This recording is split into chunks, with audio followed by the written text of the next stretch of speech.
Every year, hundreds of thousands of people go missing in the United States alone. Most come home, some don't. But every so often, a case that starts with a routine welfare check spirals into something detectives never saw coming.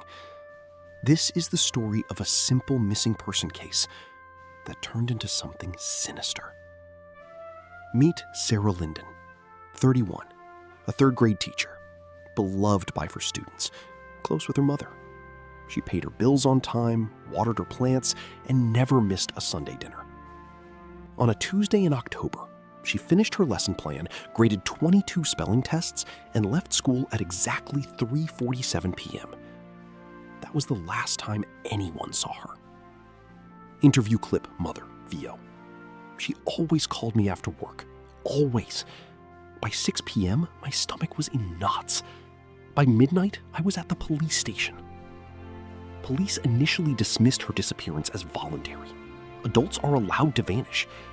But when her car was found still in the parking garage, engine cold, phone and wallet still in her apartment, the tone shifted. Detective, VO. No forced entry, no note, no sign of packing. It was like she stepped into the hallway and evaporated. The case was escalated to a special victims unit, but with no body, no weapon, and no suspect, investigators turned to the one thing everyone has: a digital footprint. At first, Sarah's digital life was boring. Grocery apps, lesson plans, a few texts to friends.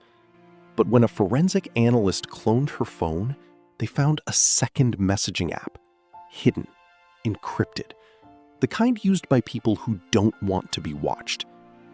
The last message, sent at 4:12 p.m. on the day she vanished, was to a contact saved only as M. It read, "I'm scared. He knows."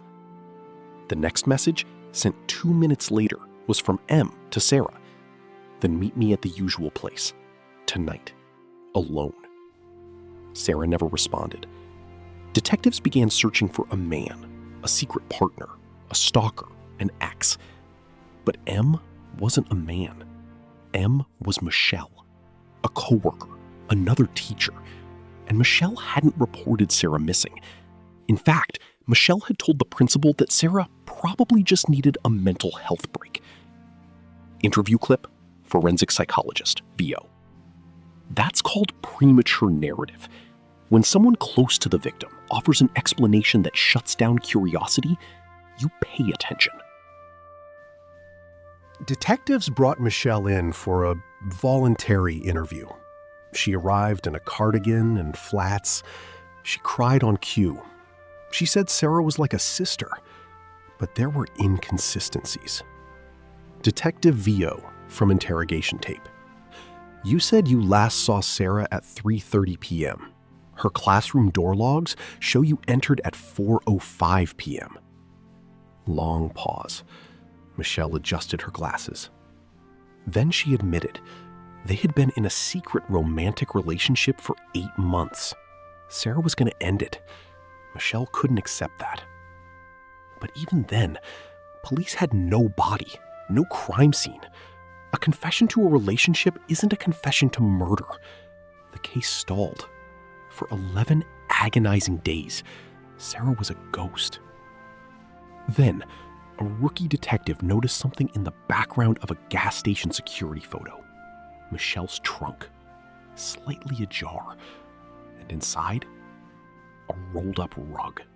A search warrant was issued for Michelle's rural property, 40 acres, a barn, and a concrete slab that had been poured just 2 weeks before Sarah vanished. Fresh concrete, in October, in a place that never needed new concrete. Forensic lead VO. We brought in ground-penetrating radar. Within 20 minutes, we had a hit. Anomaly, 6 feet down, consistent with a human body in a curled position. When they broke through the concrete, they found Sarah, wrapped in that same rug.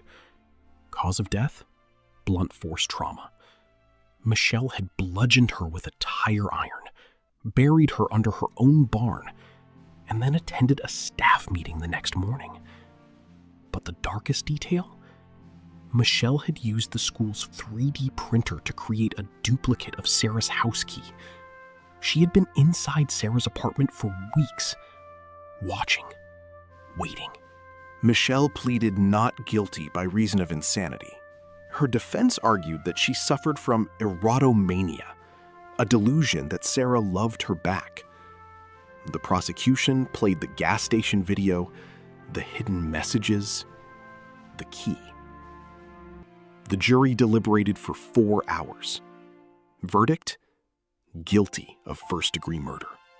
Sentence: life without parole. Interview clip, Sarah's mother, VO. She took my daughter because she couldn't have her. That's not love. That's ownership. And it's evil. Michelle is currently serving her sentence at a maximum security women's prison. She has never revealed where she bought the concrete. She has never apologized. What haunts investigators most about this case isn't the villainy. It's the banality. Sarah's only mistake was trusting a coworker. Michelle's only weapon was patience.